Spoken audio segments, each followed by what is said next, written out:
శ్రీ గురుభ్యో నమః. శ్రీమాత్రే నమః. మా భక్తి టీవీని ప్రోత్సహిస్తున్నటువంటి మా ప్రేక్షకులందరికీ ధన్యవాదాలు తెలియజేస్తూ 18 జనవరి నుంచి 24 జనవరి వరకు గల కాలానికి రాశి ఫలితాలు ఏ విధంగా ఉన్నాయి తెలియచెప్పుకుందాము. ముందుగా గ్రహస్థితులు. వక్రించిన గురువు గారు మిథున రాశిలో, కేతు సింహ రాశిలో, చంద్రుడు ధనస్సు రాశిలో, రవి బుధ కుజ శుక్ర 4 గ్రహాలు మకర రాశిలో, రాహు కుంభరాశిలో, అలాగే శని గారు వచ్చేసి మీన రాశిలో. ఇక వారాంతంలోకి వెళ్ళేటప్పటికి మారిన గ్రహస్థితులు ఏ విధంగా ఉన్నాయంటే ఏ గ్రహాలు మారలేదు. చంద్రుడు మాత్రము మీనరాశిలోకి వెళ్ళి శని గారితో సంచరిస్తూ ఉన్నారు. ఇక గ్రహ సమ్మేళనాల యొక్క ఫలితాలను తీసుకున్నట్లయితే శుక్ర కుజ రవి బుధ ఈ 4 గ్రహాలు చతుర్గ్రహ కూటమి అని చెప్తాము. మళ్ళీ ఈ 4 గ్రహాలు కూడా కలిసే సంచరిస్తూ ఉన్నాయి ఈ వారం రోజుల కాలము కూడా. ఇంతేకాదు ఇంకా 3 వారాలు సంచరిస్తాయి. అయితే దీని యొక్క ఫలితం ఎలా ఉండబోతోంది అంటే కుజుని యొక్క స్థితి ఉచ్చ, శుక్రాచార్యుల వారికి మిత్రక్షేత్రం అవుతూ, బుధుడికి మిత్రక్షేత్రం అవుతూ, రవికి అప్పుడే మకర రాశి సంక్రమణం జరిగి ఉన్నది. మకర రాశిలో రవి గారు బాగానే ఉంటారు, మంచి ఫలితాలే ఉంటాయి. అయితే ఈ కాంబినేషన్ కలయిక ఏ విధంగా ఉండబోతోంది అంటే రవి బుధుల కలయిక మనకి బుధాదిత్య యోగాన్ని తెలియజెప్తూ ఉండగా, శుక్ర కుజుల కలయిక ఇక్కడ కొంచెం వ్యామోహం ఎక్కువగా ఉండడాన్ని సూచిస్తూ ఉంటుంది. అలాగే బుధ కుజుల కలయిక చాలా తెలివితేటలు ఎక్కువగా కనిపించడానికి ఎక్కువ ఉంటాయి. ప్రతి మనిషికి తెలివితేటలు ఉంటాయి. అవి ఒక్కొక్కసారి సందర్భానుసారము బాగా ప్రదర్శితం అవుతూ ఉంటాయి, ఒక్కొక్కసారి అవి మరుగున పడుతూ ఉన్నట్టుగా ఉంటాయి. ఇక్కడ చాలా యాక్టివ్ గా ఉంటారన్నమాట. బుధ కుజులు ఇద్దరు కూడా చాలా షార్ప్ గా ఉండే గ్రహాలే. ఇక్కడ ఆ విధంగానే ఫలితాలు ఉంటాయి. ఎలక్ట్రికల్ అండ్ ఎలక్ట్రానిక్స్ ఇలాంటి పరికరాల వినియోగం ఎక్కువ, ఉపయోగం ఎక్కువ ఇలా ఉంటుంది. అలాగే రవి కుజులు ఇద్దరు కూడా చాలా ఫోర్సబుల్ గా ఉండేటటువంటి గ్రహాలు, అంటే కొంచెం ఉద్రేక స్వభావం ఉంటుంది. వారిద్దరూ కూడా ఉన్నారు. అలాగే శుక్రాచార్యుల వారితో రవి కలవడం వల్ల మనకి శుక్ర మూఢమి అనేది ఒకటి, అంటే శుక్రుని యొక్క ఏవైతే అద్భుతమైన ఫలితాలు ఉంటాయో అవి కాస్త మరుగునబడి ఉంటాయి, ఎక్కువగా ప్రతిఫలించవు అవి. అలాంటి పరిస్థితి ఉంటుంది. ఇక బుధ శుక్రుల యొక్క కలయిక వల్ల సున్నితమైనటువంటి ప్రవర్తన ఉంటుంది. మొత్తం మీద 4 గ్రహాల యొక్క కలయిక ఏ ఏ రాసుల వారికి బాగుంది, ఏ ఏ రాసుల వారికి ఇబ్బందిగా ఉంది అనేది ఆ రాసుల్లోకి వెళ్ళినప్పుడు చెప్పుకుందాము. అలాగే దృష్టుల యొక్క కలయికని చూసినట్టయితే గురు చంద్రుల యొక్క పరస్పర దృష్టులు చాలా స్పష్టంగా ఉన్నాయి ఇక్కడ. కాకపోతే గురువు గారికి వక్రం ఉంది కాబట్టి గజకేసరి యోగం అనేది ఇక్కడ అంత పూర్తిగా పరిఢవిల్లట్లేదు. లేకపోయినట్లయితే గురువు గారు మామూలు నడకలో ఉన్నట్లయితే ఈ అద్భుతమైనటువంటి గ్రహస్థితులకి చాలా మంచి ఫలితాలు ఉంటూ ఉంటాయి. అలాగే గురువు గారి యొక్క 9వ దృష్టి రాహు గారి మీద ఉంది. ఇది కొంచెం నాస్తిక భావాలని తగ్గించే విధంగా ఉంటుంది. అప్పటి వరకు నాస్తిక భావాలు ఉన్న వారికి కొంచెం ఆస్తిక భావాలు వచ్చేటటువంటి పరిస్థితి ఉంటుంది. అంటే పరస్పర విరుద్ధం అన్నమాట. ఉన్న వారికి తగ్గిపోతాయి, లేని వారికి కొంచెం వస్తాయి. అలాంటి పరిస్థితి. రాహు ఏంటంటే అంత అనుమానంతో ఉండేటటువంటి వ్యక్తి కాబట్టి అప్పటి వరకు ఏ భావం అయితే ఉందో దాన్ని వ్యతిరేకం చేసేటటువంటి పరిస్థితి ఉంటూ ఉంటుంది. ఇలాంటి పరిస్థితి ఉంటూ ఉండగా శని గారి యొక్క 10వ స్థాన దృష్టి చంద్రుడి మీద ఉంది. కొంచెం మానసికమైనటువంటి వేదన ఉండేటటువంటి పరిస్థితి కనిపిస్తూ ఉంటుంది. వారాంతంలోకి వెళ్ళేటప్పటికి చంద్రుని యొక్క స్థితి శని గారితో కలిసి ఉండడం వల్ల కూడా ఇలాంటి ఫలితమే ఉంటూ ఉంటుంది. కొంచెం వేదనకి గురి అయ్యేటటువంటి అవకాశాలు ఉంటాయి. అయితే చంద్రుని యొక్క స్థితి మీనరాశిలో చాలా చాలా బాగా యోగిస్తుంది కాబట్టి, అలాగే శని గారు కూడా మీన రాశిలో, గురుగారి రాశి కదా, అంతగా దుష్ట భావాన్ని ప్రదర్శించరు కాబట్టి ఈ 2 గ్రహాల కలయికలో అంత ఎక్కువగా వేదన ఉండదు అని చెప్పి తెలియజేస్తూ ఇక రాశుల్లోకి వెళ్దాం. కుంభరాశి వారికి నిజానికి ఏలినాటి శని జరుగుతూ ఉంది. రాశిలోనే రాహు ఉన్నారు, 7వ స్థానంలో కేతు ఉన్నారు.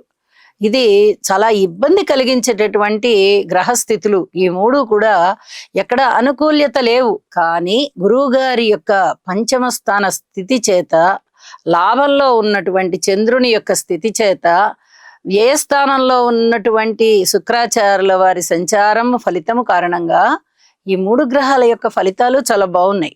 యోగవంతంగా తయారవుతున్నారు ఈ కుంభరాశి వారు. గురుబలం ఎంత బాగున్నది అంటే 9వ దృష్టి చేత రాశిని చూస్తున్నారు కాబట్టి ఇక్కడ అనారోగ్యాలు తగ్గిపోతున్నాయి, అపనిందలు తగ్గిపోతున్నాయి, అవమానాలు తగ్గిపోతున్నాయి, కీర్తి ప్రతిష్టలు పెరుగుతున్నాయి, అలాగే సన్మాన సత్కారాలు పెరుగుతున్నాయి, మాట పరపతి పెరుగుతోంది, సంతాన రీత్యా సంతృప్తిగా ఉండడం ఉంది. పూర్వజన్మలో చేసుకున్నటువంటి మంచి ఏదైతే ఉందో అదంతా ఇప్పుడు అనుకూలమైనటువంటి అనుభవంలోకి వచ్చేటటువంటి కాలంగా కనిపిస్తోంది.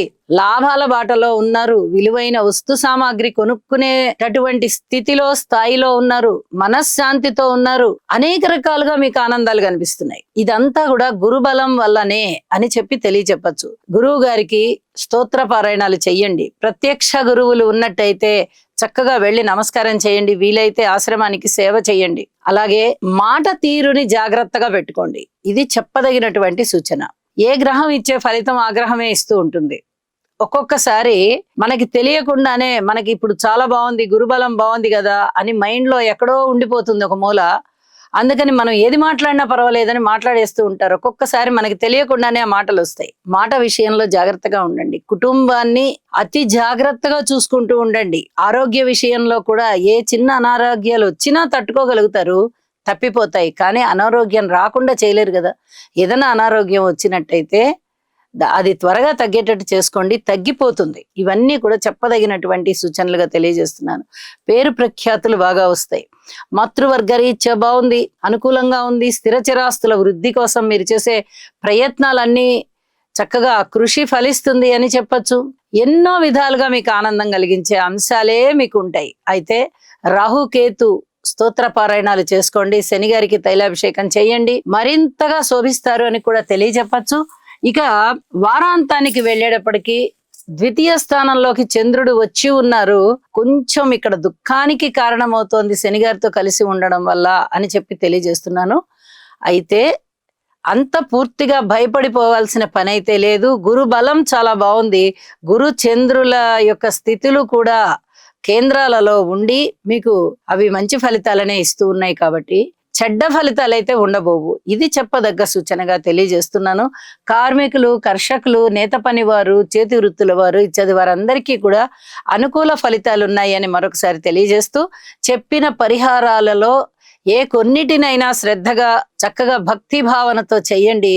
చాలా చాలా మానసికమైన శాంతి, ఆర్థిక అభివృద్ధి ఉంటుంది అని చెప్పి తెలియజేస్తున్నాను. శుభం. రాహుగ్రహం యొక్క అనుకూలత కొరకు అర్ధకాయం మహావీరం చంద్రాదిత్య విమర్దనం సింహికా గర్భ సంభూతం తం రాహుం ప్రణమామ్యహం.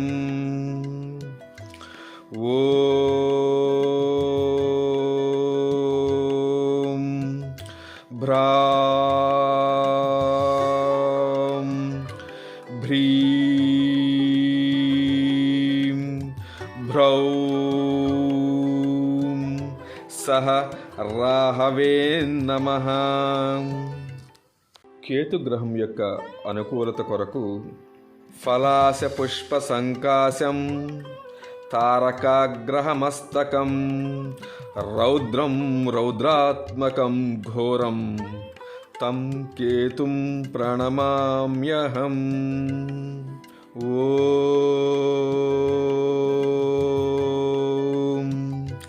ప్రాం ప్రీం ప్రౌం సహ కేతవే నమః. ఈ శ్లోకాన్ని పఠించటం వలన గ్రహదోషములు ఏవైతే ఉన్నాయో అవన్నీ కూడా నివారించబడి మానసిక ప్రశాంతత చేకూరి దుఃఖ ఈతి బాధల నివారణ ఏదైతే ఉందో అదంతా కూడా మీకు తప్పగా కలిగే అవకాశం ఉన్నది.